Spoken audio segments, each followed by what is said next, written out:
Madoka muChiBuja atauya nhau dzomanhoko dzanyasi zuva rochi25 mwedzi uno waMbudzi. Zuva ramangwana kuSouth Africa nedzimwe nyika vanenge vari kuita zuva rokutengesa zvinhu zvakachipa.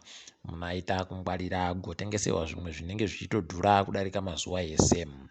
Munhau dzanyasi South Africa yatiyo ichadaba zvokugopa vanhu wokuZimbabwe mamwe mapepa okuti warambe wachigaramo muSouth Africa. Watiyo vanhu vane mapepa ese ZEP avakufanira kuti wabenhuke kuZimbabwe kana kuti wachinje mapepa avo kuti aite mamwe akafanana newamwe wese. Watiyo vane mwedzi 12 wegore rinouya kuti wachinjirudze zvinhu zvavo zviite zvakanaka. Idi wazhinji vanhu vanosvika zviuru 250 wachaita kutsaya zvokuita chaiko, nokuti ipapa wazhinji wadoda kutonzi wabenhuke kudzimba dzavo kuZimbabwe. Pakaita kuoma heno kuti zvichapera mushechere ticharamba hedu takandozviringa. Wanomirira nyika yoitari yomatariyana muZimbabwe waburitsa bhuku raPinocchio rakanyorwa nochishona. Toramba tichitenda chiremba Ignatius mabasa pamwedzipo naIvans Mari wakaita zvokuchinjurudza kunyora kubva kuchirungu kuendesa kuchishona. Izvi zvirambe zvichienderera mberi. Taakutoringira kuti waitewo mamwe mabhuku mabodziyo ari kune mimwe mitauro yakati farara nonyika yedu yeZimbabwe. Wagari wokumasvingo kwai wakatsvomwa nonhau yokuti wakuru wekanzuru yavo wakaisa mari padivi yavari kuda kugotenga zvinhu zvokugarira zvakaita somacheya nomateburu. Izvozvi kwai kwakaisiwa miriyoni romari yokuAmerica chaiyo kuti wagokwanisa kutenga zvinhu zvi. Wari kutonetseka kuti miriyoni rinoda kumboitiswa basa rei wachitadza kunadzirisa zvinhu zvinoita kuti upenyu hwevanhu wari kubhadhara maridzo huite zviri nani. Pakatoita kunyangaritsa. Wagari wagere kuWhite Cliff kwai wanogona kundodzingiwa pawagere nomapurisa chaiwo, nokuti muridzi wevhuri edhisipugari ari kuti iye aribe kubhadharwa mari nehurumende. Mari yanga akanzi achagobhadharwa nehurumende paribe kana chibodzi chakauya, zvokutoti ipapa magweta ache atonyora tsamba kumapurisa kuti waende nawo kobatsira kubisa vanhu vari kugara kuWhite Cliff ko. Vanhu watowo nemakore anopfuura 10 chaiwo. Heno mabiya angu kuti zvichapera mushechere chedu kuramba takaringa kuti zvinenge zvichienda sei. Kuno vamwe watsano vano makore 40 wari kutonzi wakagweta zvokupisa mahofisi obazi rozvoivhu rohurumende kuChegutu. Wari kuti iwo vanhu vomuhofisiwa wari kuramba wachindoita zvinhu zvouori zvokuti wari kuwanyima purazi. Heno mabiya angu kuti zvichapera mushechere kana kuti vatsanuwa vachatoisiwa mujere kupfikirwa kusvinhu. Ticharamba hedu takaringa kuti zvinenge zviri kupera sei.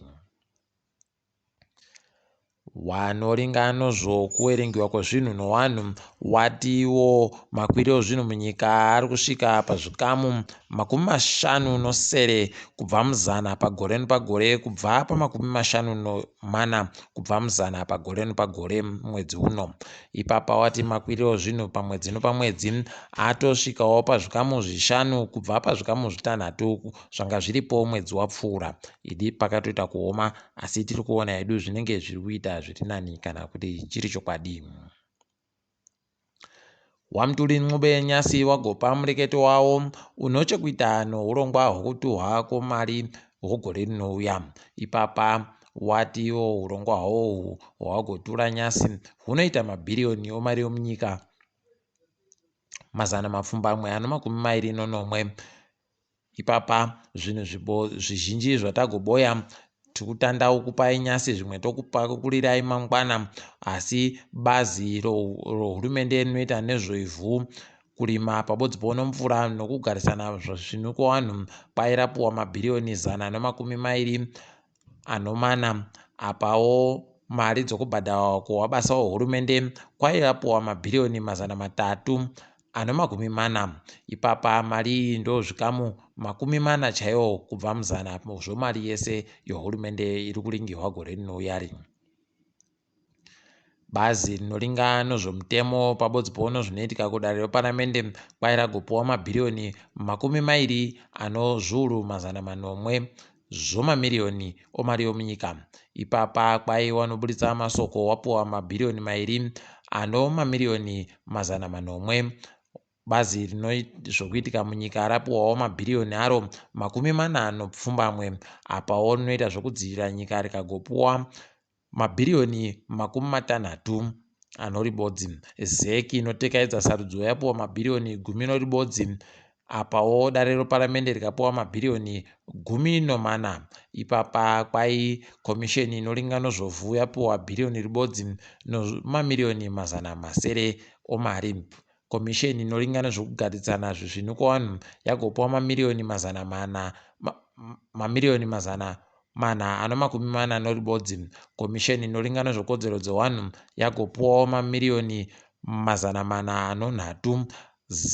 Zimbabwe Anti-Corruption Commission kwai yagopiwawo mamiriyoni 230 ribodzi. Heno mabiyangu kuti munozvionawo sei, muzotinyepawo kuti zvinenge zviri kutekeraiwo sei mugore rinouya. Tiringe dziri kuitika pasi rese.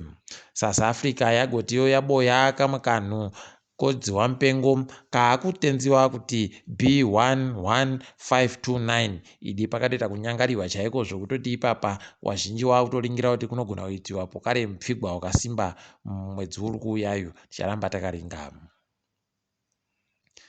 Mutungamiri weCongo akuratidza kuti ari kuda kuita zvinhu zvine musoro. Ipapa agoreketa kuti anyorerana pasi nomakambani nedzimwe nyika dziri kumadoka zuva nyika pasi rese kuti wagowake indastiri inoita kugadzira mabhatiri odzimotika dzomagetsi muCongo idi zvavo wabi edu wari kuita tuzvinhu twakadare.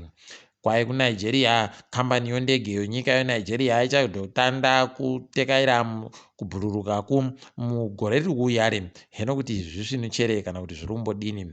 Apawo kuLibya kwai gwicho raGaddafi rarambidziwa kupinda musarudzo dzoumutungamiri wenyika sezvaanga ari kuda kuita. Heno kuti zvichapera mushechere kana kuti zvichatosimudza imwe hondo pokare. Mwanakomana wamambokadzi Elizabeth wokuBritain kwai agoreketa iye kuti kuAfrica hakuna vanhu vakawanditsa. Apa zvatorwadza vazhinji zvokutoti vanhu vese vari kundoramba vachindomuratidza nokunyora padandemutande kuti Africa iribe vanhu vakawanditsa, asi idzo nyika dzese dziri kumusoro ndo dzino vanhu vakawanditsa muAfrica. Ipapa ticharamba takaringa kuti zvichapera mushechere kana kuti zvinenge zviri kupererepi. Takadaro zvedu panyasi tagumira pano. Ndini wenyu Mhanduwe WeNhau.